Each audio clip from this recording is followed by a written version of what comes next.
So, the key is time is precious. Now let me give you Bill Bailey's description of time. Life is not just the passing of time. Life is a collection of experiences, their frequency, and their intensity. Life is not just watching the clock tick away. Life is a collection of experiences, their intensity, their frequency. Whatever the span of your life turns out to be, here's what you want to fill it up with: experiences and the intensity of those experiences. But now let's talk about the management of time. When should you start the day? As soon as you have it finished. Plan the day the best you can, leaving plenty of room for improvising and surprises and all the stuff that happens during the course of the day. But if you've planned a good, productive day, now you start that day, you can't believe how much more valuable your time will be.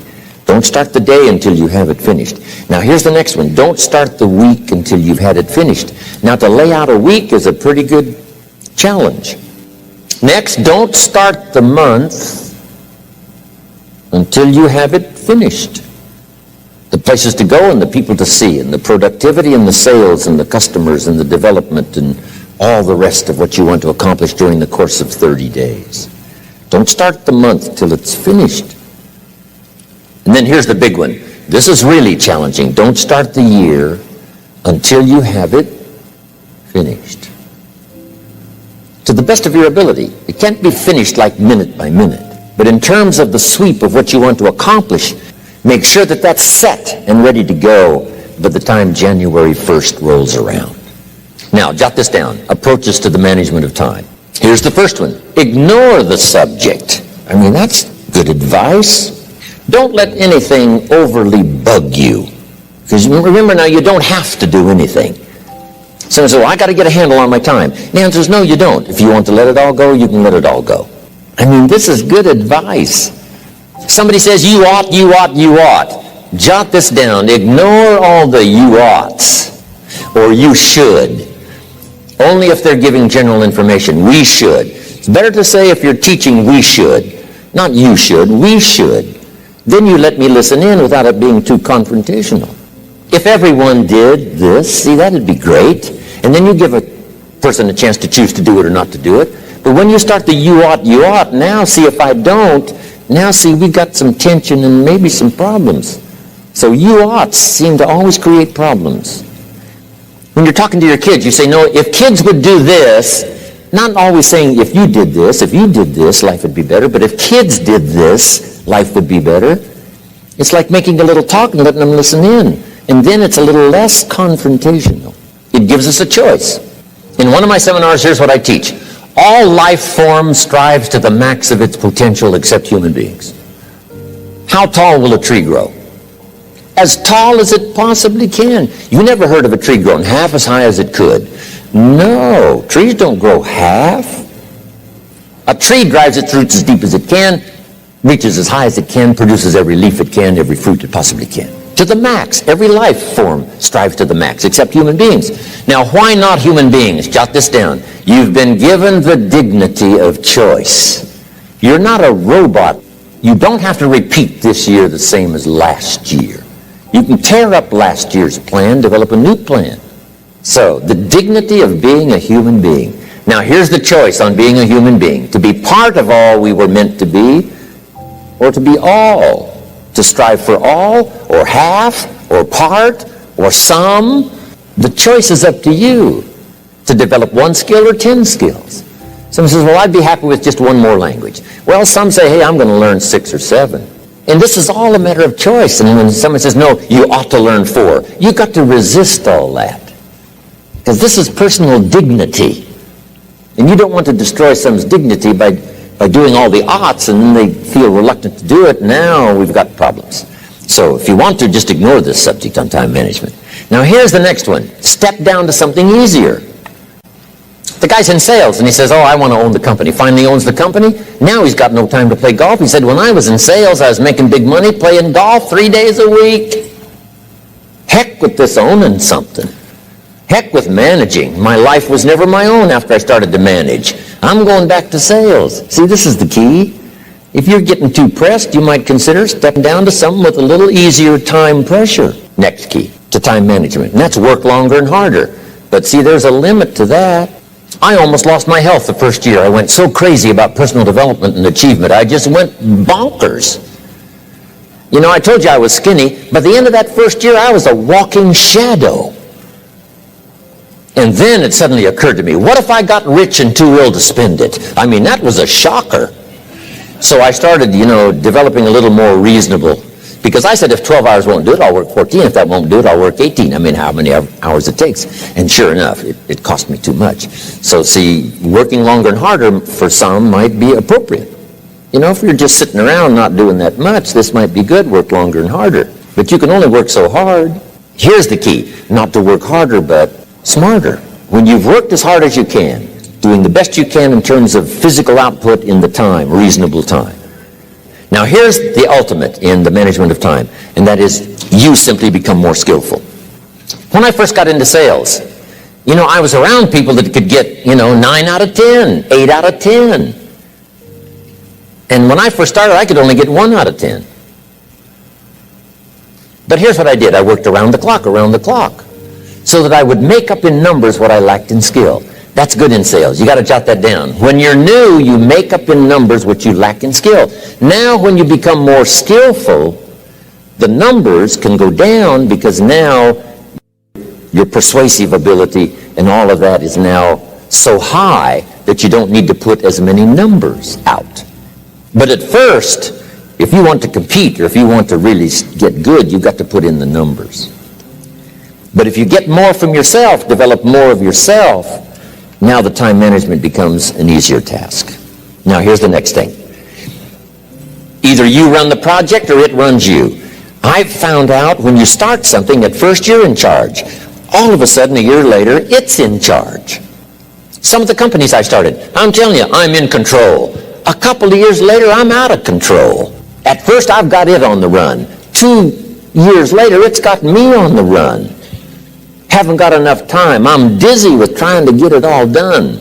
So here's part of the key, and that's to get in charge. Say, I'm going to take charge of my health.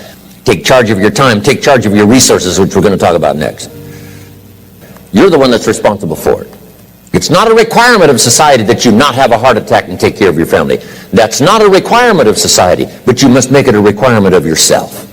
Society doesn't require that you build a financial wall around your family nothing can get through. That's not a requirement of society. It's a requirement you impose on yourself to build a financial wall around your family nothing can get through. So impose on yourself this self-development of being in charge, taking charge of your life and your health and your future and your responsibilities and all the rest. Next, reasonable time is enough time to achieve all of your goals. Just jot that down. Reasonable time is enough time. I had to learn that. Reasonable time is enough time. Here's why. It's not the hours you put in, it's what you put in the hours. If you start depositing greater ideas into the hours you've got later than now, I'm telling you later, you can't believe the productivity that will flow. The ideas you can't think of now, a year from now, they'll start to flow. And when you deposit those ideas in the hours you've got, productivity multiplies by 2, 3, 5, 10. Next, time management essential. We've already covered the first one, a written set of goals. And then do priorities on your goals. What's important this week? What's important this month? Here's the next one. Often review. Just go over your goals to make sure that your list is working for you. It's got you inspired. It's got you turned on. Somebody says, how come you're up so early? Say, if you were headed where I'm headed, you'd be up early too. If you were going to meet who I'm going to meet, you'd be up early. If it was going to stack up for you like it's stacking up for me, you'd be getting up early. Here's some more time management essentials. Learn to study what we call majors and minors. You pick up the phone. Here's what you must say when you pick up the phone. Is this a major conversation or a minor conversation? If it's minor, a few pleasantries and you're done. If it's major, maybe you've got to make a few notes. So here's the next one. Important conversations, make an agenda before you make the call. Just jot down a little agenda. It's so easy now to just talk out of your head. Did you ever hear a conversation end like this? Let's see, there was something else. See, you don't look that swift. I can't think of it right now. I'll call you back. See, you look a little incompetent. Let's see, there was something. It escapes me right now. Really? So have you got this now? Make an agenda before you make a call if it's an important call. Now later that saves you all kinds of stuff. So what's major, what's minor? Now here's the key on this. Don't major in minor things. If you take up major time to do minor things, I'm telling you, you'll be behind the curve constantly. Here's what we learn in sales training. What's major time and what's minor time? And if you're in sales and you took a look at a week, you'd say, my gosh, I'm spending 90% of my time on the minor stuff and so little time on the major stuff in the presence of. How many hours in the presence of in my day? How many hours in the presence of during my sales week? Because the time that really counts is in the presence of majors and minors. Here's another key time management essential. Don't mistake movement for achievement. It's easy to get faked out by being busy. Guy comes home at night all exhausted, falls in the chair and says, oh, I've been going. Here's the big question. Doing what? It's not the going. Some people are going, and they're doing figure eights. Progress is small. So don't mistake movement for achievement. Now here's a big one, concentration. I had to learn this. All those years ago, I'm in the shower trying to compose a letter. Found it turns out to be a strange letter. So here's what I learned to do. Save the work till you get to the office. Save the work till you get to the work. Don't try to get to the office on the way to work. On the way to work, enjoy the way. In the shower, enjoy the shower. Then go to work when you get to work. I've found this to be helpful. Concentration. Here's another big one. Learn to say no. I'm telling you, in such a social society we have now, it's so easy to try to be a nice person saying yes to everything. Find yourself overloaded. Now you got to call and make all the time it takes to back out of something that you said yes to too quickly. Here's what might be better. I don't think so, but if that changes, I'll call you. Little things you can use not to overcommit yourself. My friend Ron Reynolds says, don't let your mouth overload your back.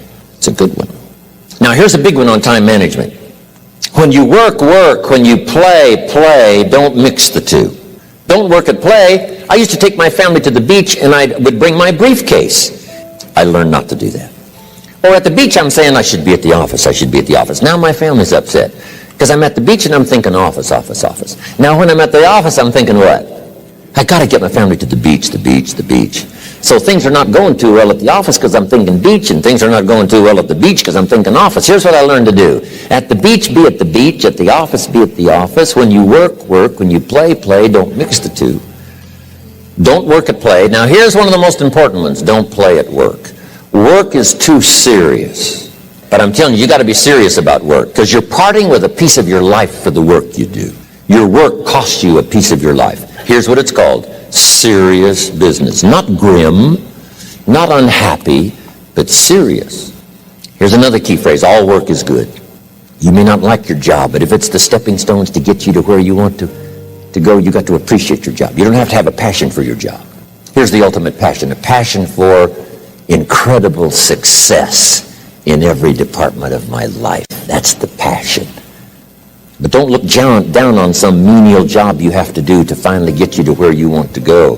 No job is menial. Every job is noble. Training life for pay, making a contribution to society. Next, analyze how you are. And if you have some weaknesses, doesn't seem like you can change, here's the key. Get it covered. I used to keep promising myself I'd keep the books. Finally, I gave that up.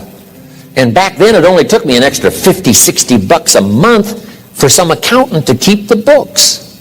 I said, no, I'm going to save the $50. You can't believe what I started losing in productivity because I tried to save the $50. So the key is a lot of time you can stay like you are, but just make sure you get it covered.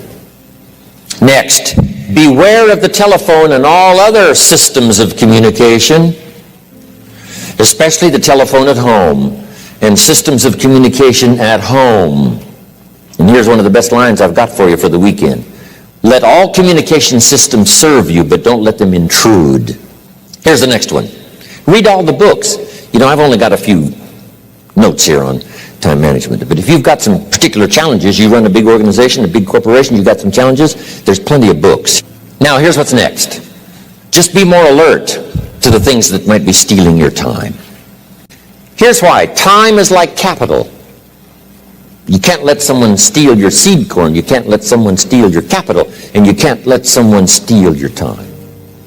You must designate your time. And some of the time that you designate, you must not let anyone steal. Casual time, you might let someone intrude and steal a little bit and take a little bit, but not serious time. Next, one of the great time management savers is to learn to ask questions up front. Sometimes you talk to somebody for an hour, and then you ask questions and find out if you would have asked those questions up front, you could have saved yourself an hour. Asking questions up front helps you to get to the problem now. But if you just launch into some discourse, you might waste 30 minutes, waste an hour, when here's what you should have been talking about. After you finished an hour, you say, John, what's really the problem? He said, well, it's something personal. See, that's what you should have been talking about this whole hour. Now here's the last one, thinking on paper, and that's to keep a journal. One of the things I'm known for around the world, have been now for 39, 40 years, is keeping a journal. Now my journal is not it's not necessarily it's not like a diary. It might be part diary. I'm flying over Ireland and I write down a few little things that impress me. Today I met this person. Wow, what an extraordinary event. Today I conducted this seminar in Rome. 1,000 people stood up and sang for me. I've got a little bit of a diary in there. But here's what primarily your journal is for. Collecting good ideas.